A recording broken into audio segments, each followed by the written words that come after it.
அனைவருக்கும் வணக்கம். 33வது அதிகாரம் கொல்லாமை. அறவினை யாதனின் கொல்லாமை கோரல் பிறவினை எல்லாம் தரும். பிற உயிர்களை கொல்லாமல் இருக்கிறது தான் அறங்கிறது. பிற உயிர்களை கொல்றது இருக்கிற எல்லா பிரச்சனையும் எல்லா தீவினைகளையும் செய்ய தூண்டும். பகுத்துண்டு பல்லை ரோம்புதல் நூலோர் தொகுத்தவற்றுள் எல்லாம் தலை. தனக்கு கிடைத்ததை அனைவருக்கும் கொடுத்து பகிர்ந்து உண்றதுங்கிறது தான் உண்டு வாழ்வது நீதி நூல்கள் கூறுகின்ற அறங்களிலெல்லாம் சிறந்தது.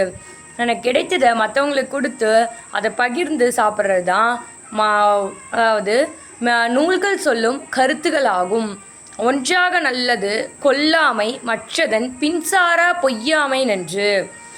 இந்த உலகத்திலேயே மிக சிறந்த அறங்கிறது என்னென்னா ஒரு உயிரை கொல்லாமல் இருக்கிறது தான். அடுத்தது பொய் சொல்லாமல் இருப்பது. நல்லாறு எனப்படுவது யாதனின் யாதொன்றும் கொல்லாமை சூழும் நெறி. அதாவது உயிர்கள் எதையுமே கொல்லாமல் வாழும் வாழ்க்கையே நீதி நூல்கள் கூறும் கருத்துக்களாகும். நீதி நூல்கள் அனைத்து என்ன கூறுதுன்னா ஒரு உயிர்களை கொல்லாமல் வாழ்வதுதான் சிறந்த அறம். நிலையஞ்சி நீத்தாரில் எல்லாம் கொலையஞ்சி கொல்லாமை சூழ்வான் தலை.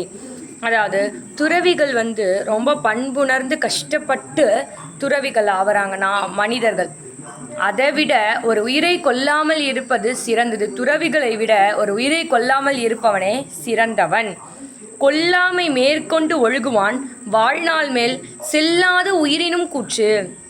எந்த ஒரு உயிரையும் கொல்லாமல் இருக்கிறவனுக்கு தன்னோட உயிரை எடுக்கும் யமன் என்னும் வரவே வராது. அவனுடைய உயிர் என்றுமே போகாது.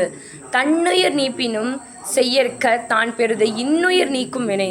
தன்னோட உயிர் போகிற நிலைமை வந்தால் கூட பிறரோட உயிரை கொல்லக்கூடாது. அஞ்சாகும் ஆக்கம் பெரிதெனினும் சான்றோருக்கு கொன்றாகும் ஆக்கம் கடை. ஒரு கொலை செய்கிறதுனால உங்களுக்கு மிகப்பெரிய ஆக்கம் கிடைக்குது. ஆக்கம்னா செல்வம் கிடைக்குது, மிகப்பெரிய சந்தோஷம் கிடைக்குது அப்படின்னு கொலை செய்கிறவர்கள் கருதினாலும் சான்றோர்கள் அதை மிகப்பெரிய தீவினையாகவும் மிகப்பெரிய பாவமாகவும் தான் எண்ணுவார்கள்.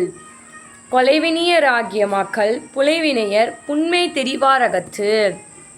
கொலை செய்து வாழ்கின்ற மனிதர்களை சான்றோர்கள் மனதில் புலையர் என்றே கருதுவார்கள்.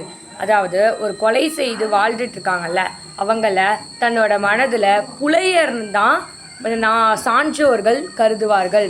உயிருடமி நீக்கியா நோதல் செய்யுடமீன் செல்லாத்தி வாழ்க்கையவர்.